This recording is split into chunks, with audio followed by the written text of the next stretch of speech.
I was supposed to get an ordinary partner. Instead, they gave me an alien warrior. Princess Lieutenant Marcus Webb stared at the assignment notification on his datapad, certain there had been a mistake. He was supposed to receive a standard diplomatic liaison for his survey mission to the Outer Rim territories. Instead, the personnel file displayed before him showed Commander Kira Vulfin, decorated war hero of the Valerian Empire and Third, in line to their imperial throne. This was not what he had signed up for. Marcus had spent his entire career avoiding attention, preferring the quiet work of cataloging planets and mineral deposits far from the political machinery of the Galactic Council. He was good at his job precisely because he was unremarkable, methodical, and thoroughly uninteresting to anyone who mattered. Now Central Command had decided to pair him with alien royalty for a 6-month mission aboard his modest research vessel, the Pathfinder. The ship's docking clamp engaged with a heavy thud that reverberated through the hull. Marcus smoothed his uniform and made his way to the airlock, mentally rehearsing the formal greeting protocols he had hurriedly studied that morning. The inner door hissed open, revealing his new partner. Commander Kira stood nearly 7 feet tall, her azure skin marked with the silver combat tattoos that designated her rank among Valerian warriors. Her eyes were a striking amber color, with vertical pupils that locked onto Marcus with unsettling intensity. She wore her military dress uniform, which managed to be both ceremonial and practical, with armor plating integrated into the fabric. A curved blade hung at her hip, traditional weapon of her people. "Lieutenant Webb," she said, her voice carrying the melodic accent of her native tongue, filtered through the translation implant. "I am told you are displeased with this assignment." Marcus felt his carefully prepared greeting dissolve. "I wouldn't say displeased, Commander. Surprised, perhaps. You requested a file clerk." Kira stepped fully into the ship, her movements possessing an economy that suggested lethal capability barely restrained. "Someone to manage reports and stay out of your way."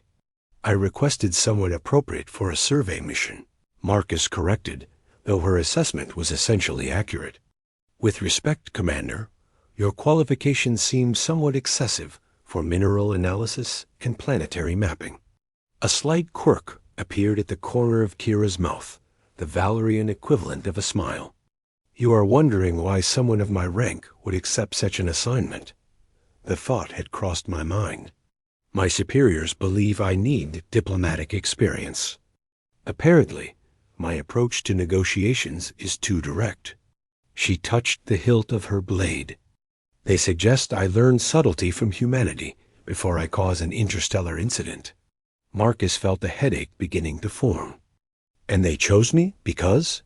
"Your record indicates you once convinced a Thorian mining guild to abandon a territorial claim using only economic data and a very boring presentation. My people find this fascinating. They wish to know how humans weaponize tedium." Despite himself, Marcus laughed. The Thorian incident had been his proudest achievement. 4 hours of spreadsheets and depreciation calculations that had literally bored the opposition into surrender. "I'm not sure that technique is teachable, Commander. Call me Kira." She moved past him into the ship's interior, examining the cramped corridors with evident curiosity. "If we are to share these quarters for 6 months, formality seems excessive. Your vessel is smaller than I anticipated." "The Pathfinder wasn't designed for comfort," Marcus admitted, following her through the narrow passage. "Just efficiency. Your quarters are here, next to the lab." "I'm afraid the space is limited." Kira ducked through the doorway into her assigned room, which suddenly seemed far too small for someone of her stature. The standard bunk would barely contain her frame. She turned slowly, taking in the sparse accommodations without comment.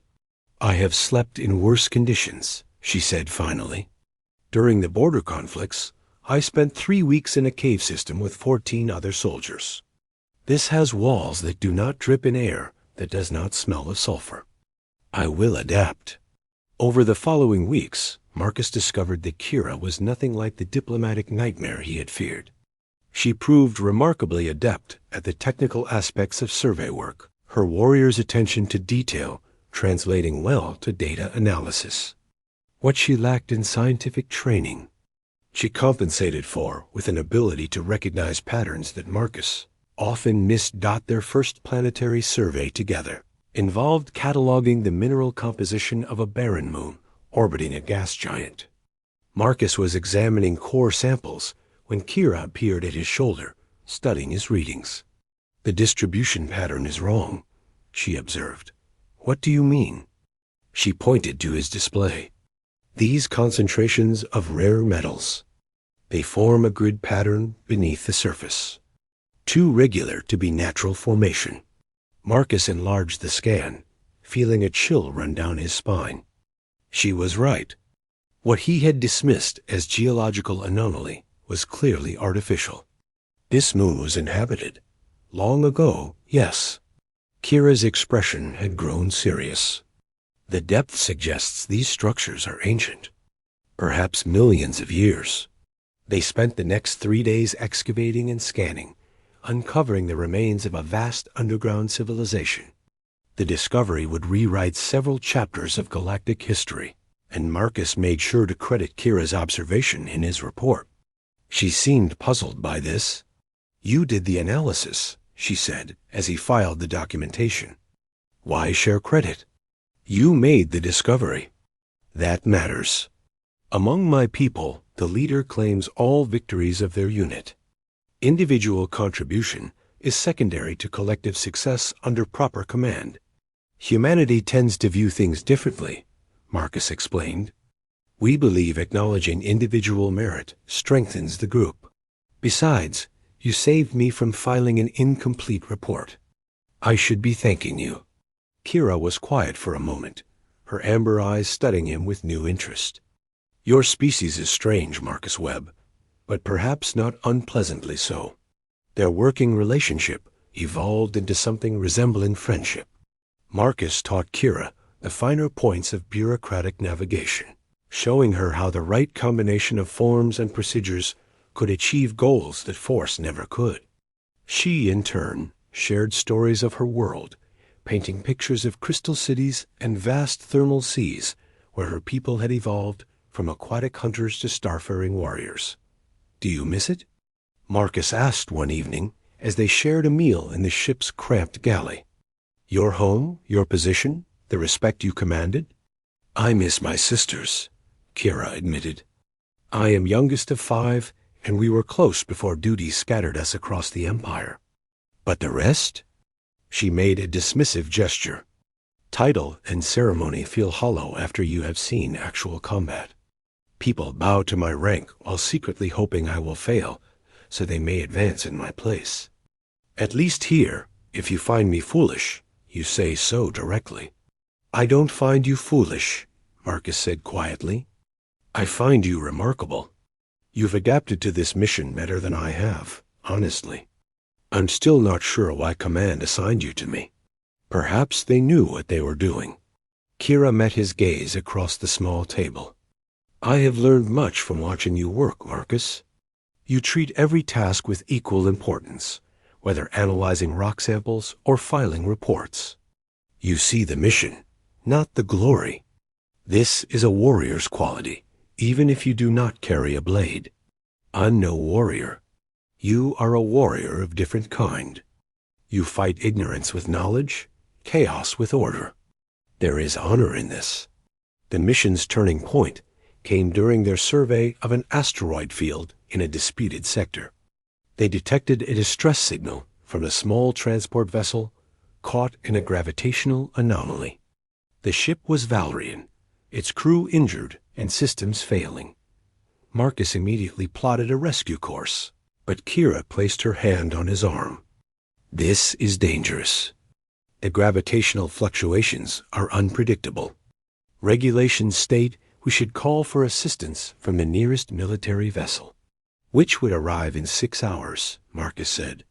"They'll be dead in 2. I'm going in." For the first time since they'd met, Kira smiled fully, her sharp teeth gleaming. "Then I will assist.